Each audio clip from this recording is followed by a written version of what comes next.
Hey guys, it's Kay from KS Anonymous, and I am back today with day 3 of our week of Halloween themed videos.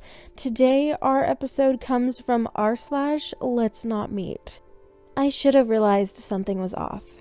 I can verify this to the admin if need be. This is not my story, but instead my sister's, who will be using my account to share it with all of you. When I was in high school, I was good friends with a girl named Emma. Emma was kind of quiet and shy, but always was there if you needed her. When I finished high school, I lost touch with Emma, as what happens to a lot of friendships after school. 2 years later, in college, I started dating a guy called Ben, and Ben's best friend Gary was Emma's boyfriend. After discovering we all knew each other, we started to hang out again. One of the nights we planned to all hang out in Gary's house, have a few drinks, and play a few games. Myself and Ben showed up at about 8 p.m. to Gary's house, and Gary said Emma should be over soon. That was fine. We opened our beers and started drinking. It was nearly 9 p.m. and Emma still wasn't here, so we decided to ring her. Emma answered and apologized for being late. She said she was just finished getting ready and should be there soon. At 9:30 p.m., there was still no sign of Emma, so we called again. This time, her younger brother picked up the phone. Her brother was 15 years old at the time and had told us Emma was not feeling that well and was in the bathroom. Gary was worried, asked if he could head over and check on her, but her brother was adamant that he was looking after Emma and she was all right and to enjoy our night. We didn't go home. Instead, we kept drinking and hanging out because all we thought was Emma just had the simple flu. Just after 10 p.m., we decided to call one last time and check on Emma. Again, her brother answers and calmly told us that Emma had gone to bed and she'll call in the morning. We left it at that, believing she was safe at home in bed and didn't want to annoy her brother by nonstop calling. That night, Emma's mom returned home at 12 a.m. to find Emma dead on the kitchen floor. Emma had been bludgeoned to death by her younger brother a couple of hours earlier.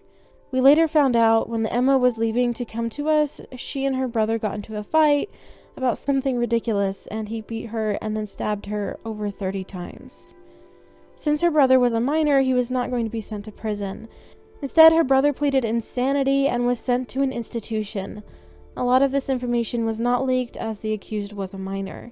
I do know that his parents stuck by him, and he was released after 4 years. Yikes. That's both really sad and terrifying.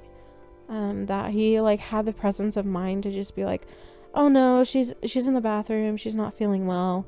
And then the second time be like, oh well, now she's asleep, she'll call you in the morning. And to have done that, that's creepy. Yeah, let's not meet. And that's really scary that his parents stayed by him after he did that to his own sister. Ugh. The first friend I made at college. In the fall of 2010, I decided to go back to college. I was a single mom of 3 boys, but they were all in school now, and me going back was finally possible.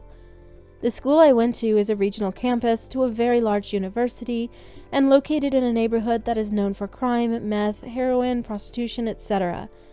But it was only a 20-minute drive from my home, and I didn't feel unsafe about going there. The first day and first class were intimidating. I didn't know anyone and was a lot older than most students. I was 28 at the time. I sat down in the back of the room at a table, and a few minutes later a lady, who was around my age, sat down next to me. She was very skinny, smelled like cigarettes, greasy hair, sunken eyes, but she started to talk to me and seemed normal enough.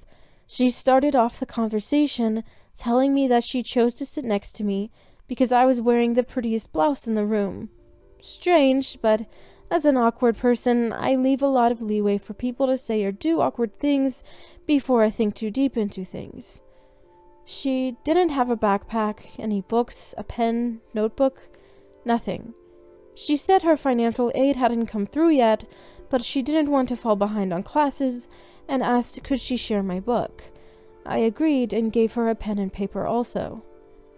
After the first class, she asked if I would mind going to the library with her so she could scan some of the pages to take home. I agreed, and we started to head to the library. She stops and looks at her phone and says her son just texted and needs her to come home to do something. She asks if I'll come with her. I tell her I have another class shortly and can't go with her. I ask if she still wants to go to the library first. She says no, that she has to get to her son, but really can't go alone. I kept telling her I cannot go with her, and she starts crying. At this point, we are in a common area outside, and the parking lot was to one side and the library the other. I tell her I need to go to the library, and she's welcome to come, talk, whatever she needs, but I have to go. I didn't like being outside away from people with this woman anymore, and was trying to get back to a busier area. She gets really upset, starts screaming, basically says F you to me. She may have actually said F you, I can't remember how the interaction went exactly, because I was frozen in confusion by how quickly she transitioned from friendly, then to crying and scared, and to now screaming in my face a slew of hateful, angry things. I turned around to start walking to the library and called my friend so that I would have someone aware if this lady tried anything more than just screaming. I get to the library vestibule and watch her through the glass doors. She is standing at the parking lot, then a car pulls up with a man in it and is obviously upset with the woman. They're arguing, but I can't hear them from inside the vestibule. Eventually, she gets in the car and leaves with him. The next day, I was dreading class because I didn't know what this woman's attitude would be that day. But she wasn't there the next day. In the end, she never came back to class. I don't know her name or at the time how to look at a class roster, but looking back, I'm fairly certain she was not enrolled at the school at all, and for whatever reason, was trying to get me to leave with her. I wish I knew her intentions, but at the same time, I'm glad I never had to find out. Yeah, that's super disturbing. Yeah, there was a lot of Redditors in the comments suggesting that it may have had to do with human trafficking, and I wouldn't be surprised just hearing that kind of situation.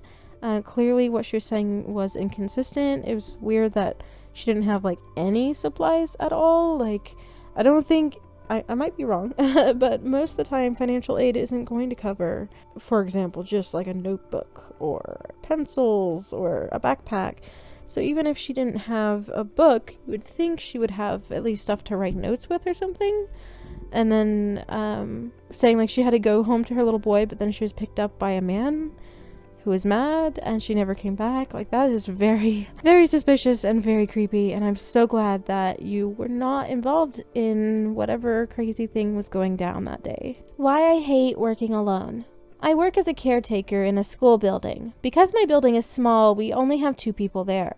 One person works 6 a.m. to 2:48 p.m., and the second works 2:42 p.m. to 11 p.m. Sometimes there are people renting out the gym, but after 10:30 they're gone, and last night there was no one there, so I'd been alone since the daycare left at 6 p.m.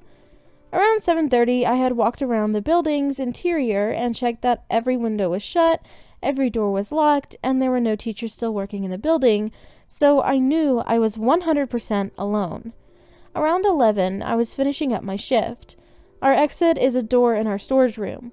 There's an alarm panel right by the door so we can set the alarm, and the door leads right out to the parking lot. Right outside the storage room is a set of double doors that also leads outside that are typically used by staff. As I waited for it to hit 11, I heard movement and men's voices outside. I couldn't make out what they were saying, but I decided I'd listen for them to leave and get on the phone with a friend while I walked out to my car. Suddenly, at the double doors beside the storage room, I heard someone start pulling and pushing at the door, trying to get it open. After a bit of that, I heard, "I guess she's not here." Keep in mind, this is a male-dominated field, so if they didn't know who was working, they would have assumed it was a he. Called my supervisor to check if there was a legitimate reason someone might be trying to get in. There wasn't, and stayed on the phone with him until I got to my car safely. So, guys who try to break into my building at 11 o'clock at night, let's not meet. Ugh, that's... ugh. Yeah, let's not meet indeed. I'm so glad that you didn't, like, end up going right outside or anything, or responding to people trying to get in. And yeah, that is creepy. Like, I guess she's not here. They had to know that you would have been the person there. That's creepy. I don't know if they were like casing it for you, or who knows, maybe some dumb person wanted to like come in and get their keys or something, and they knew you would be there, and then they're like, she's not here, whatever, we'll just go back or something. I don't know. I hope it was innocent, but it kind of doesn't sound like it. Anyway, that's going to wrap up today's episode or video or whatever. I hope that you all enjoyed it. If you did, go ahead and drop a like and let me know your thoughts in the comments below. Also, your thoughts in general on this Halloween spooky-ish week that we're doing. Let me know what you think. Real quick, I'd like to thank my patrons on the screen. You should see my face palmers and my crazy K's.